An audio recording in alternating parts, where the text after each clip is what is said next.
Hello, Aran Sweater Masterclass. It's Donna again, and we're going to look at this drop shoulder sweater one more time. And this time we're going to talk about what to do for waist or bust shaping. So depending on the length of your sweater, your waist could be here, here, different places, because you might make it just come to your waist, you might make it hip length, could even make a tunic. First thing I want to point out is that a lot of sweater patterns, especially older ones and traditional designs, like in my book, Ethnic Knitting Exploration, I'm talking about old style traditional patterns. The ribbing is narrower than the body. So your body would be, if you're using like Elizabeth's percentage system, 100%. So in this sweater, let's pretend if we're knitting in the round or the whole body, we have 200 stitches, which would mean if we're knitting the pieces back and forth, we would have 100 stitches in the front. So in the ribbing for these traditional designs, it would be 180 stitches or 90. So it's 90% of the total number of stitches is what they used in the ribbing. Today, that's not really as popular, especially when combined with going down a couple of needle sizes for the ribbing, because we don't generally like our sweater bodies to pull in so tight on our hips. It not a comfortable fit. So you'll probably just start with 100%. You might go down one needle size for your ribbing, and you don't even have to have ribbing on a cable sweater, because the cable pattern itself has pearls in between the cable, and the cables are made up of knits and pearls, so your fabric's not going to roll. So you can start your cables right at the bottom instead of having ribbing if you want. So that's related to the waist shaping, because this is could be on your waist if you're making like a short sweater. But then we have the body, which is just plain straight up and down.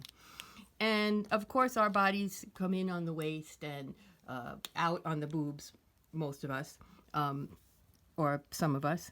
And so you might want to do some of that here. So you might want to make the side of your sweater something like that.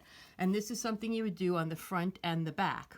And you can do waist shaping like this by about every inch, working a decrease on the sides. Take it in an inch on each side, a half an inch. You can look up, look at some garments that you own and see how they are. So say, say we had 100 stitches here, you might go decrease 5 times on each side and end up with 90. That might be too much. It's up to you on your shaping.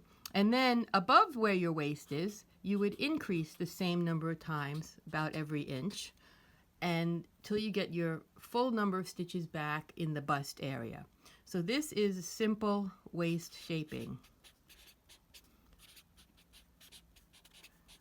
So I'm going to do another drawing right now and show you how to do waist shaping or bust start. So this you would do on the front and back, because both pieces you want the same for when you sew the side seams. If you are doing this in the round, you would just do a marker on the side seams and then pretend that the front and the back are 2 different pieces. So you would still do it the same on the front and the back. But maybe you only want shaping on the front of your sweater because you want something more like a bust dart. Okay, we're going to flip the page here and we'll have a new drawing. It's going to look the same because we're starting out with the same basic thing. I keep drawing the sleeve. We won't really be talking about the sleeve here. We're talking about the body. Now, on cable panels, you usually have columns like this of pearls with some kind of cables between them. Or you could think of it as pearls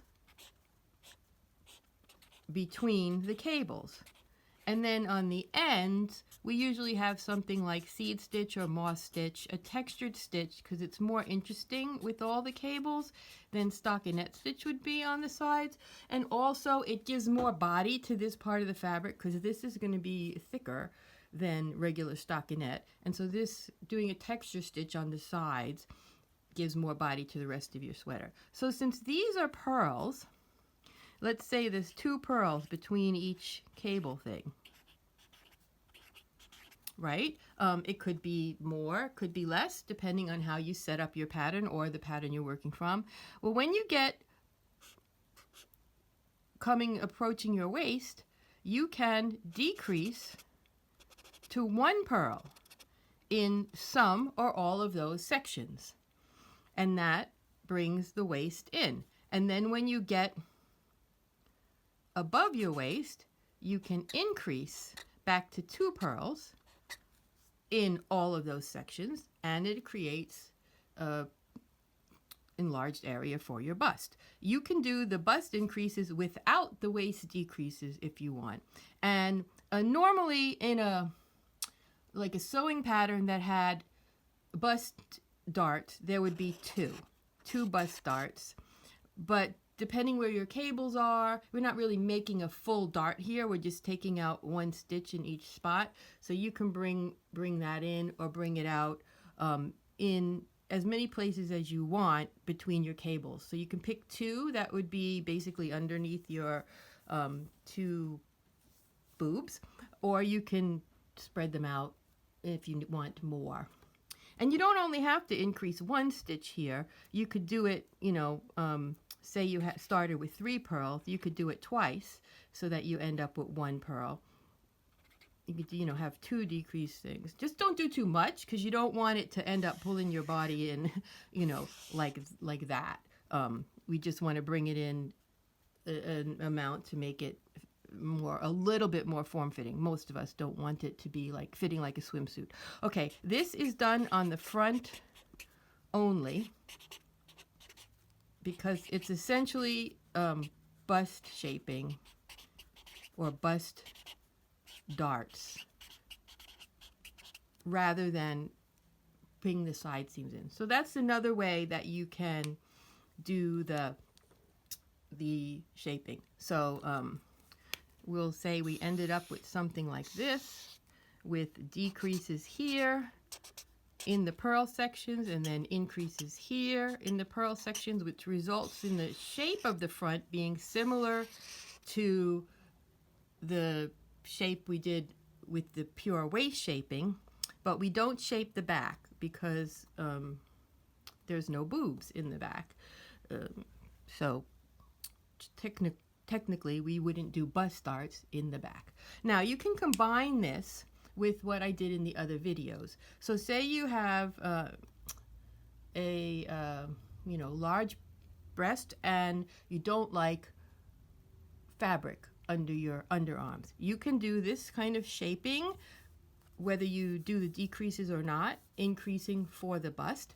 And you can still do your shoulder shaping and shaping of the sleeve cap to combine those. So you can do the bind offs like that on the shoulders and on the sleeves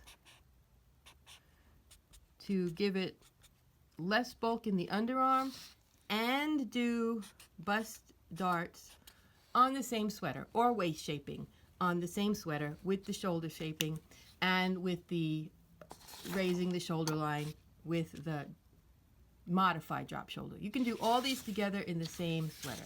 Okay, so you'll get a handout from me with all of those in it, and you can send me questions in email on my Ravelry group or in our private group for the masterclass.